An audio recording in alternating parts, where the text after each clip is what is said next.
What's up, guys? This is Alejandro from Playing with Fire, and this video is on how to maximize your chances of getting laid on dates, particularly first dates. Unfortunately, this is an area a lot of men struggle in. The cliche example is, they take the girl out to a fancy Italian 3-course meal, and then the whole thing ends with an awkward silence and a kiss on the cheek. And obviously, you don't want that to be you. But more often than not, it really is just a series of small mistakes that the guy makes before and during the date, which culminates in no sex happening. Now, this makes the guy sad because he didn't get laid. It also makes the girl sad because she didn't get laid. And all the sadness in the world makes me sad.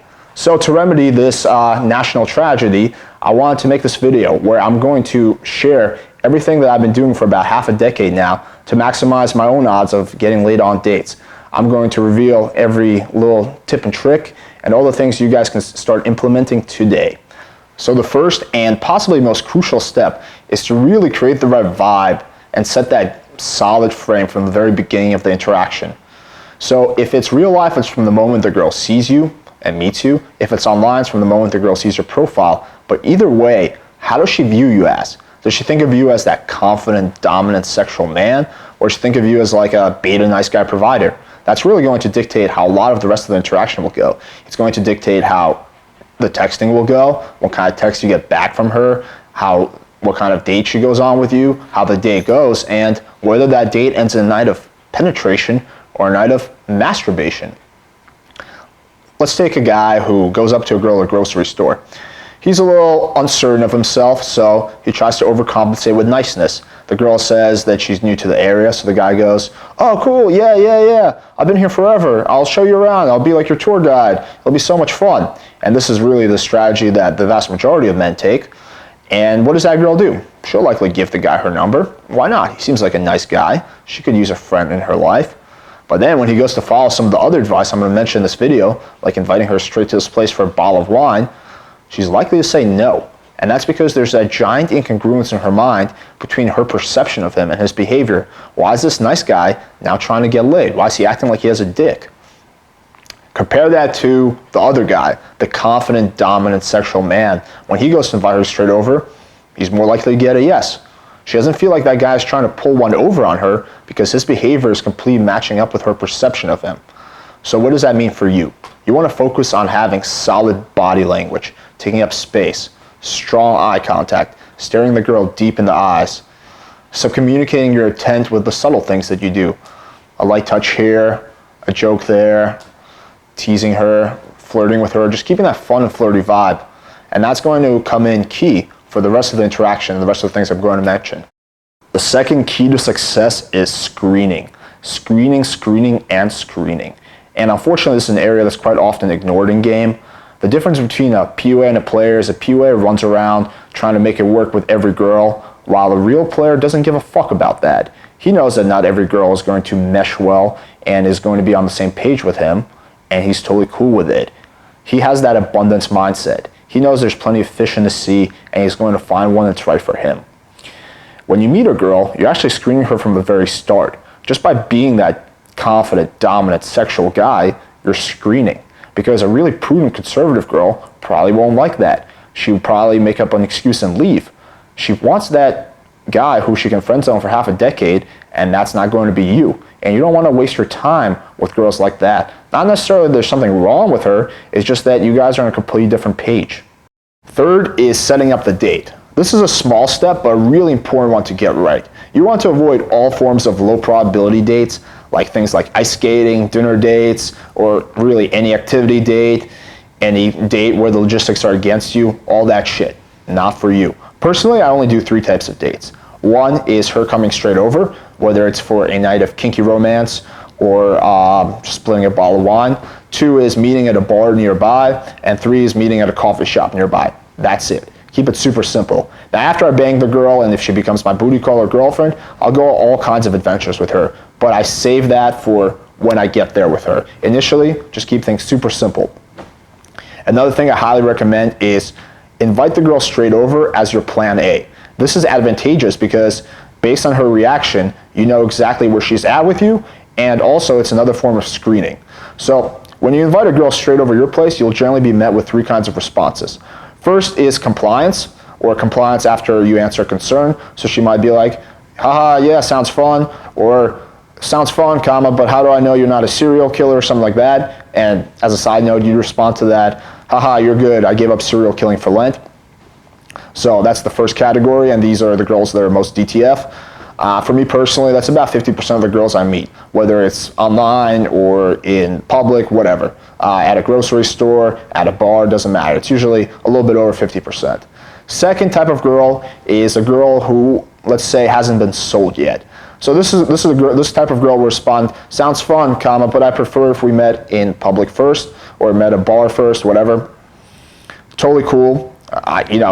Basically what that signals to me is that the girl isn't 100% sold yet, or she just doesn't feel 100% comfortable with me yet, so I'm going to meet her at a bar, seduce her a bit before I bring her back to my place. And the third type of category is the outraged girl. This is the kind of girl who will just be like, what the fuck, why are you being such a fuckboy, blah, blah, blah, blah, blah, blah, and you want to screen those girls out. Now, if you had been doing everything right from the start, really you shouldn't be getting that many of these, if any at all. If I met like my girls I meet in real life, I don't get any that fall into the outrage category. With online, I get a few, just because you don't have that face-to-face interaction initially. But really, you want to just screen those girls out. Totally cool, but they're not for you. Fourth is preparing for the date. Now you set up the date and the girl is either coming straight over or meeting you at a bar nearby. It's time to get ready. Some of this may be common sense, like taking a shower, brushing your teeth, putting on deodorant, basically not being the guy that either looks or smells like shit. Another one is cleaning up your place. No need to go crazy, just no use condoms with splooge dripping out on the floor. That's actually happened to me. No giant piles of trash, no dishes falling over, no, small feral animals running around, whatever. Just so that when she walks in the door, she doesn't immediately feel uncomfortable. And another really huge one is have some good music playing in the background. I recommend either chill EDM or reggaeton, no screamo, no gangster rap, just no weird shit. Just have some good music that brings about good vibes. Before I even go out, if it's a public date, I'll just leave music on my laptop, and then when we come back, there's music playing right away. And a big bonus tip is that if you get a girl who's particularly shy or just seems like she's uncomfortable, ask her what her favorite type of music is, and whatever she says, put it on. The reason for this is that she associates positive emotions with her favorite type of music, so that by hearing that music, those positive emotions comes back. Suddenly she feels a lot more relaxed, a lot more at ease, a lot more happy, a lot more maybe excited, whatever. Music is just extremely powerful. And fourth, have some alcohol that you can offer the girl. And the goal is obviously not to get the girl drunk, it's just to make her feel comfortable. Think about it this way. When she tells her friends the story, what sounds better? Yeah, we went over his place, we had some good music, we danced a bit, had a few drinks, and one thing led to another. Or, yeah, we got to his place and we sat there awkwardly for 15 minutes, and then he started kissing me. One has a much better ring to it. And a big bonus tip is also, have some sex toys laying on your nightstand. I heard about this 2 years ago. When I tried it, I was a little bit nervous, but you'd be surprised how well it works. It's really hard for a girl to see sex toys and for the conversation not to turn sexual. Sometimes you'll get neutral responses like, oh, cool, you have handcuffs on your nightstand. And sometimes you'll get ones like, handcuffs? Tie me up, daddy. Lastly, it's time for the date. So you've done everything right so far. You've cleaned up all those used condoms with splooge dripping out. Now it's time to make this shit happen. The date is really an area that you can say a lot on. There could be a series of videos just on this. In our online dating blueprint, we cover this quite extensively in 2 chapters, everything ranging from vibing, connection, to various escalation routines, dealing with LMR or concerns if they come up, and of course giving her multiple screaming orgasms so she becomes sold and comes back for round 2, 3, or 4. But in this video, I'm going to try to sum this up in the most concise way possible. And really, the 3 big things that it boils down to is attraction, comfort, and smooth progressive escalation.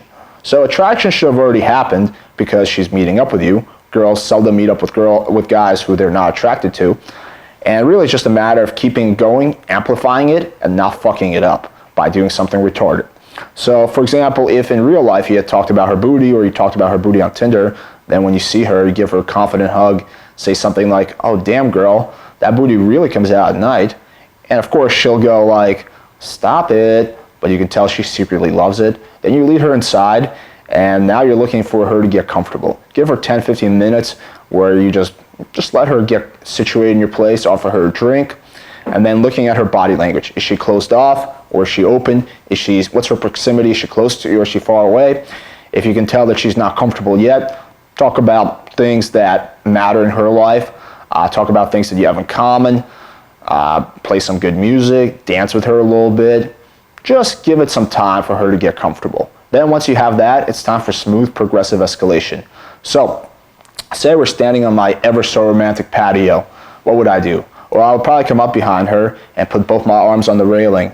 And the escalation really starts with just proximity, right? That's a form of escalation.